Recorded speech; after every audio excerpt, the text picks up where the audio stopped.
साम्राज्य न्यूज, सामान्यांचा असामान्य आवाज।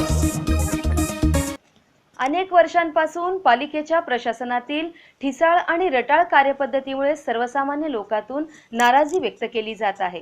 प्रशासकीय कामकाज गतीने झाले पाहिजे, सर्वसामान्य लोकांना समाधान लाभले पाहिजे, याकरिता पालिकेच्या प्रशासकीय कामकाज पद्धतीत बदल घडवून आणण्याकरिता एकाच ठिकाणी गोछूरसारखे चिकटून बसलेल्या अधिकारी कर्मचाऱ्यांच्या बदल्या होणे अपेक्षित आहे।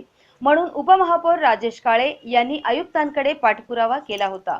उपमहापौर राजेश काळे यांच्या प्रयत्नाला यश आले असून पालिका आयुक्तांनी पुढील 8 दिवसात पालिकेच्या प्रशासनातील अधिकारी आणि कर्मचाऱ्यांच्या बदल्या करण्याचे आश्वासन दिले आहे, अशी माहिती उपमहापौर राजेश काळे यांनी दिली आहे। मी सोलापूर महानगरपालिकेमध्ये उपमहापौर झाल्यानंतर पदभार घेतल्यानंतर लक्षात माझ्या आलं की इथे खूप मोठ्या प्रमाणात प्रशासकीय अधिकारी आणि येथील कर्मचारी कित्येक दिवसापासून एकाच जागेवर आहेत, ना त्यांची बदली होते ना दुसऱ्याला तिथं येऊ देत आहे।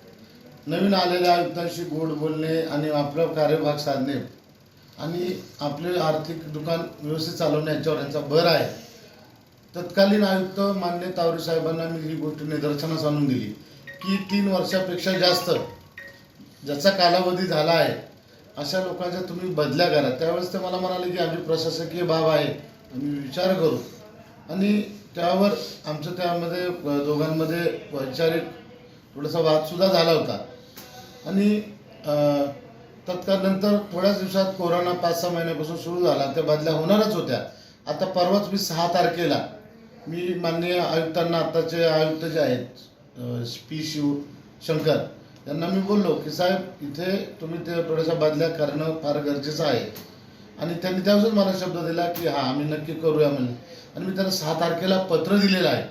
आता या 8 दिवसाच्या आत जे एकाच पदावरती गेल्या कित्येक दिवसापासून बसलेले आहेत, एकाच खुर्चीवरती आहेत, त्यांच्या बदल्या निश्चित केल्या जाणार आहेत। TP-मध्ये, बांधकाम परवानगीमध्ये, भूमी मालमत्तामध्ये, आस्थापनामध्ये आणि कित्येक झोन कार्यालयात आहे 30 लोक आहेत। याच्यामध्ये फार मोठा बदल होणार आहे।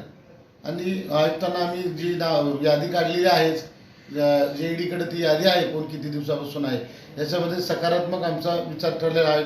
आयुक्तांचा आणि माझा आमच्याच्यावर चर्चा झालेली आहे आणि त्याचा निकाल याच्यामुळे लवकरात लवकर बदल्या होऊन प्रशासन गतिमान होईल आणि नवीन लोक आलीत, नवीन जोमाने त्यांच्याकडून काम करणं अपेक्षित आहे। महापालिकेचे बरेच कामं रखडलेले आहेत, जलवाहिनीचं काम रखडलेलं आहे, 184 कोटीमधून अमृतचे कामं रखडलेली आहेत, नगरवृत्तांची कामं आहेत। ही कामे लवकरात लवकर मार्गी लावण्यासाठी नवीन गतिमान प्रशासनामध्ये बदल्या करणं फार गरजेचं आहे।